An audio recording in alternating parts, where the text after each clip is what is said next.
Hi, friends. I'm Divija, and I'm here with a story from Chandamama's Akbar Birbal collection. This is a very funny story. The story was published in year 2006, and the story's name is When the Child Cries. So let's begin the fun. Emperor Akbar had large number of courtiers. Most of them had honey in their tongues. They vied with each other to win emperor's favor. They never missed an opportunity to please the emperor. They never differed with him, but agreed with him even when he said something absurd or silly. That attitude amused Birbal. He thought the courtiers were more servile than even pet dogs. He did not keep his opinion to himself, he made it public. Many courtiers felt angry. Withdraw that charge, they said. Why should I? He growled. We are not dogs, they groaned. I know. Birbal sounded quite amused. Yet you compare us with pet dogs? They raised their eyebrows. I'm sorry, I failed to notice one difference. Birbal chuckled to himself while adding, the dog has a tail where one ought to find it. You have the tail where the tongue ought to be, so you wag your tongue when the emperor is around. You nod your heads even when his ideas and statements are wrong. You have no courage to differ with him. You are cowards, Birbal sneered. Withdraw those words. The courtiers raised their fists threateningly. Well, you've all that men should have, he paused. Except? The courtiers asked in one voice. Except spines. Birbal gloated in glee. You are insulting us, said a courtier. This has gone on for too long, said another. It's time you stop abusing us, said a third. My friends, truth hurts, said Birbal. Truth? What truth? The courtiers made threatening gestures. The truth that you are no better than pet dogs. You are slaves. You can never dare to do anything against the wishes of your emperor. Birbal did not show any signs of fear. If you're so sure of yourself, prove that you can be bolder than us. One of the courtiers locked glances with Birbal. I'm willing. Birbal nodded his head. If you fail, will you publicly confess that you had been wrong? They said. Suits me. Birbal smiled at them. One of the courtiers remembered a rule strictly observed at royal court. They always reached the royal court before the emperor arrived and stayed on so long as the emperor was around. They never absented themselves from the royal court without prior permission. Birbal, will you dare to stay away from the royal court tomorrow without seeking prior permission? He asked. Birbal thought for a moment. He knew the risk. The emperor would certainly take offense. Why? He might be arrested and detained in the dungeon. In his fury, the emperor might even sentence him to death. But nothing dared, nothing achieved, Birbal muttered to himself. Why are you silent? You are now scared, the courtiers teased him. Scared? Not a wee little bit. On the contrary, I'm feeling sorry for you. Sorry that you will have no face to show. Once I prove you're all cowards. Birbal kept talking while thinking of ways and means to escape the wrath of the emperor while he kept away from the royal court the next day. He talked and talked while he thought and thought till at last he knew what to do.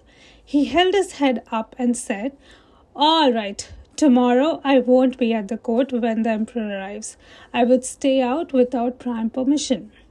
And get it on your neck. A courtier sniped. I'm not like you. I have a spine that backs my neck. Birbal silenced them with a sharp snipe, gave them a defiant nod, and stomped out. They watched him till he vanished from sight.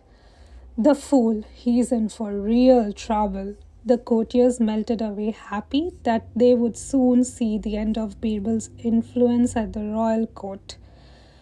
Next day, the courtiers arrived as usual long before the emperor arrived. They awaited his arrival. They wondered whether Birbal would have the courage to stay away. Some of them expected him to turn up just in time to greet the emperor, but Birbal did not come. The soldier carrying the royal insignia walked in, hailing the emperor and announcing, Shahenshah padhar rahe hai.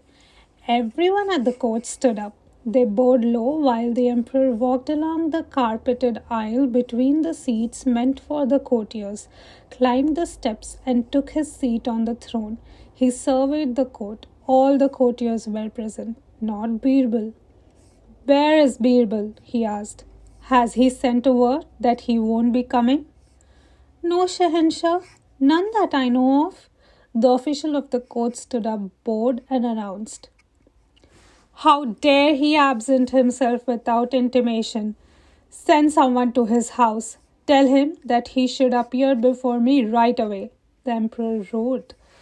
Yes, Shahenshah. The official instructed one of the guards to fetch Birbal.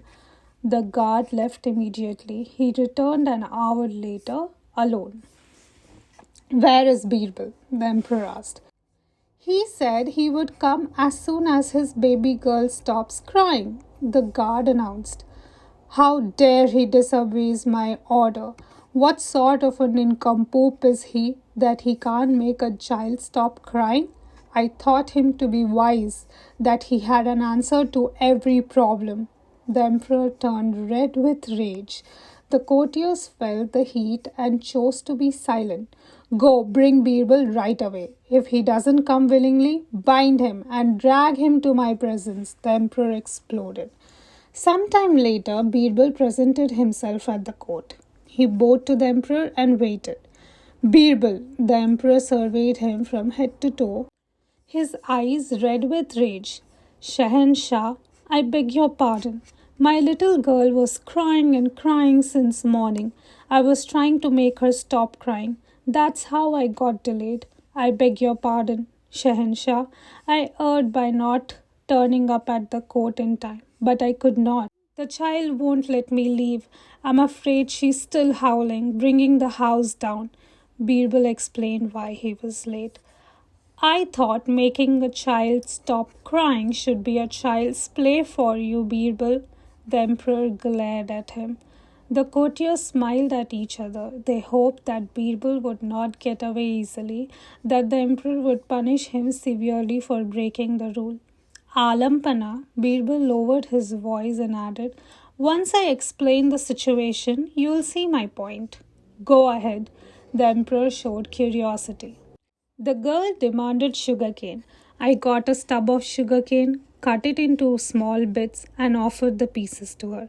She kept on crying, saying between sobs that she wanted sugarcane juice. So I extracted the juice, collected it in a glass, and held the glass out to her. She wildly pushed the glass aside and cried still more loudly, asking me to put the juice back into the sugar cane. Birbal paused before adding, Shahenshah, I could not do that. My baby is still crying her heart out. Birbal, how can you be my counsel when you can't handle a little baby's problem? The emperor's mustache twitched. Alampana, have you ever tried to make a crying baby smile? Birbal asked. No. I think you should try that. May I make a suggestion, Shahenshah? Birbal hesitated. Speak out your mind, you silly man. Who couldn't make a 3-year-old stop crying? The emperor's words sounded truly harsh. Shahenshah, I shall play the part of a 3-year-old child crying endlessly. You enact the role of an elder who tries to stop me crying. Birbal spelled out his plan. I'll make you smile in seconds. The emperor sounded sure of himself. Do that, Shahenshah. Birbal fell on the ground and started crying loudly. He played the part of a child with skill. The emperor walked down the steps and came close to Birbal. He said in a soothing voice, Stop crying, baby. What do you want? Get me a gold ring, said Birbal in a child's voice which he was good at producing. The emperor took a ring off one of his fingers and gave it to Birbal. Still Birbal continued to cry. Stop crying! Didn't I give you the ring? Said the emperor. Get me an elephant! Birbal made yet another demand while crying loudly. Someone hurried to bring a baby elephant. There, an elephant for you, the emperor told Birbal. Birbal kept on crying loudly, beating the ground with his hands and feet. Stop crying, or else, the emperor screamed. Birbal cried still more loudly. What do you want now? The emperor wrung his hands helplessly. Make the elephant go through the ring, Birbal said between the sobs. Impossible, the emperor admitted. As impossible as getting the juice back into the sugar cane, said Birbal as he stood up laughing. The emperor tried to look stern but could not. Tickled by the humor in the situation, he burst into laughter. So did the courtiers who always took the cue from the emperor. Birbal, oh Birbal, we now understand why you are late. A child can be very demanding. The emperor walked back to the throne amidst cheers. Birbal smiled at the courtiers. Most of them avoided his eyes. They felt ashamed of themselves. They had failed to get Birbal into trouble this time too. I hope you enjoyed the story. Well, I did. I'll be back again with another interesting story. Until then, take care. Bye bye. Please don't forget to like, share, and subscribe. Thank you.